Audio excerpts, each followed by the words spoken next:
I spoke to you the other day about animal communication and nature communication. This is my video series. This is video 2 in the series.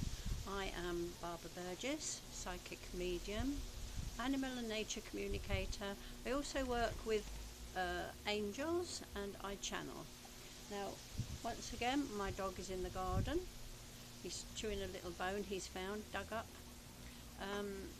And the wind is blowing. It was warm, but now it's turned a little bit cold. So on the video 1 I spoke to you about how spirit communicate. So I said, you know, if you're a carpenter, work with numbers, boxes, measurements.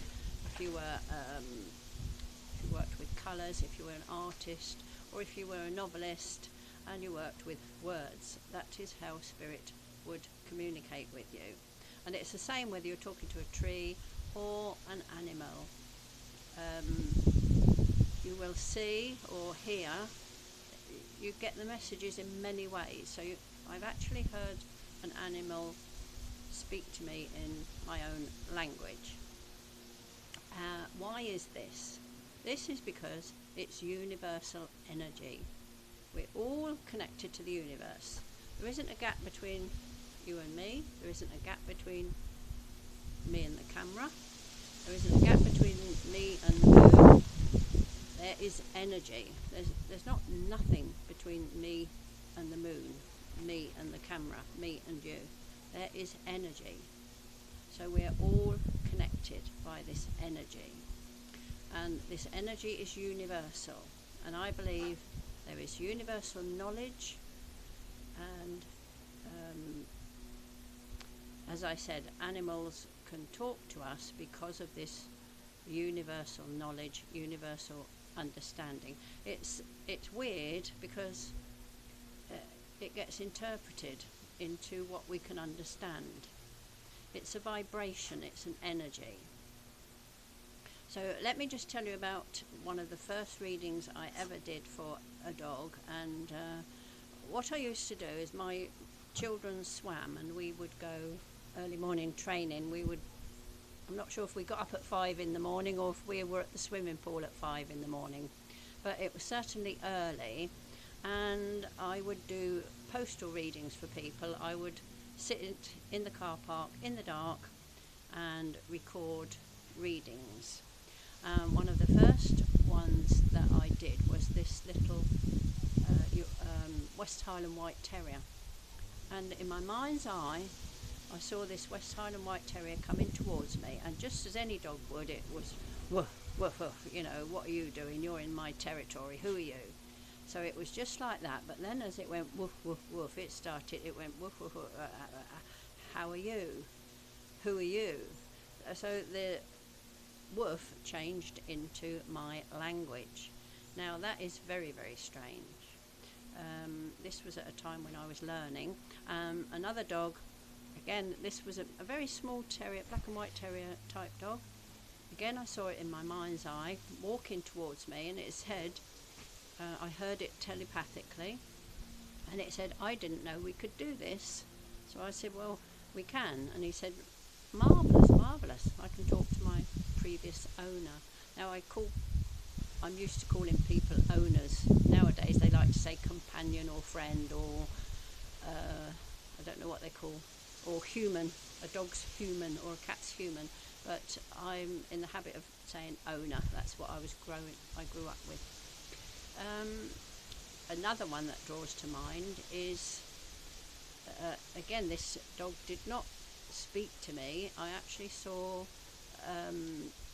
it was visions and symbols and things like that, and this was a Doberman, great big Doberman, and I saw him in the distance in my mind's eye. Again, in my mind's eye, he was in the distance, and he charged towards me and bumped into me, and actually felt it. I felt the energy of this dog.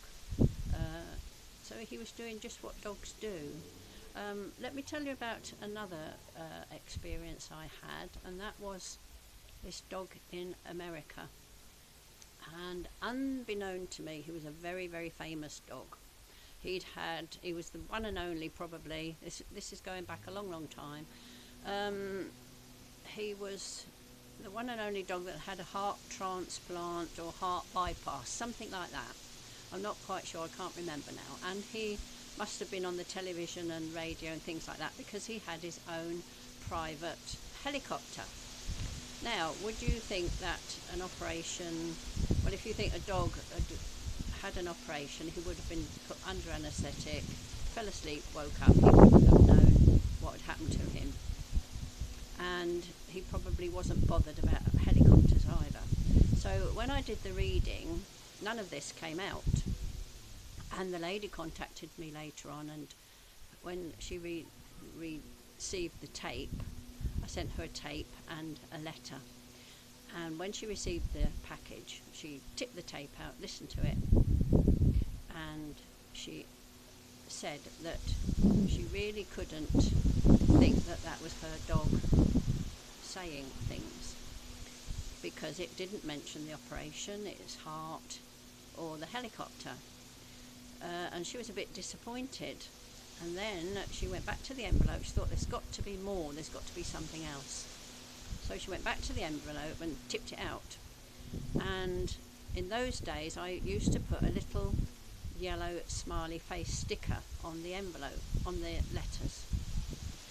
And this smiley face yellow sticker had fell off. So she tipped the letter out, shook the envelope, and this yellow smiley face fell out, and she burst into tears, she told me, because the dog's favourite ball was yellow with a smiley face on it, and she said she just knew that that was a message from her dog. So there you go. Anyway, so let's get back to talking to animals and trees. So we talk telepathically. So when you think a thought, where does that thought come from? Where is it? Is it in here? Is it out there? Where is it? Now, Betty Shine, in one of her books, she said the mind is not in there, the mind is out here. And actually our mind is infinite. It just goes on and on and on.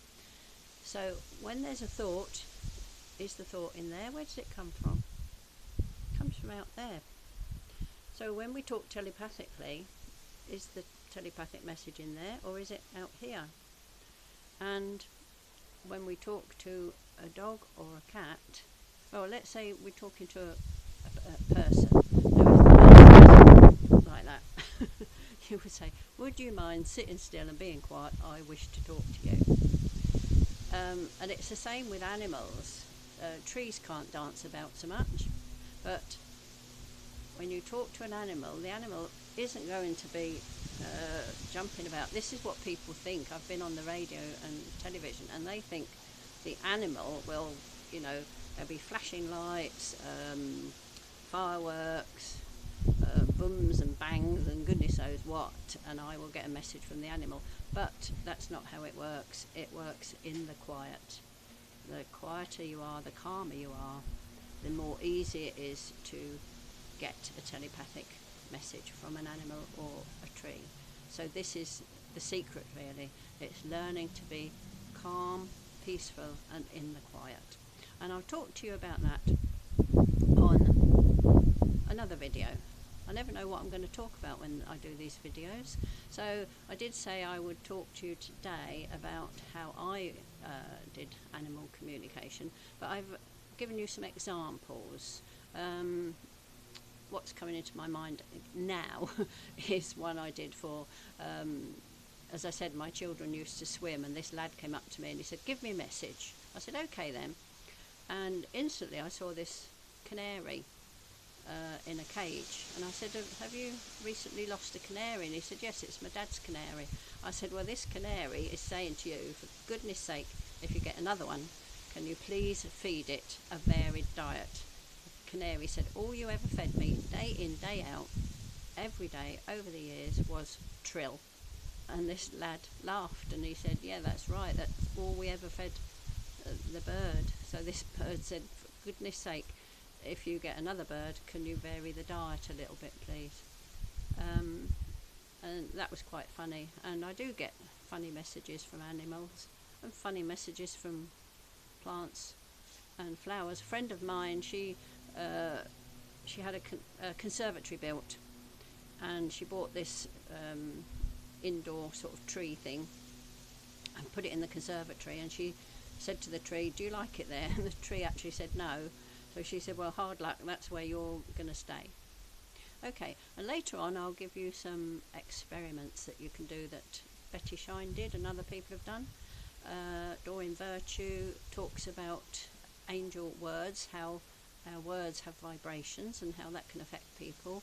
And is it Osimoto, the chap who showed you photos of water? So I'll tell you about some experiments that you can do with plants, little indoor plants or vases of flowers. There's such a lot to learn, and there's such a lot to talk about, and I am going to do a course, a video course, so I shall put that all together. We've moved house. We've not finished decorating. There, my dog's having a little bark. We've not completed the decoration, so the computer's in a bit of an awkward place at the moment, but once everything is sorted out, I'm going to do some video courses for you. Okay, so I hope you've enjoyed this video 2 in the Animal and Nature Communication series. My name is Barbara Burgess, and I am a psychic medium. Bye for now.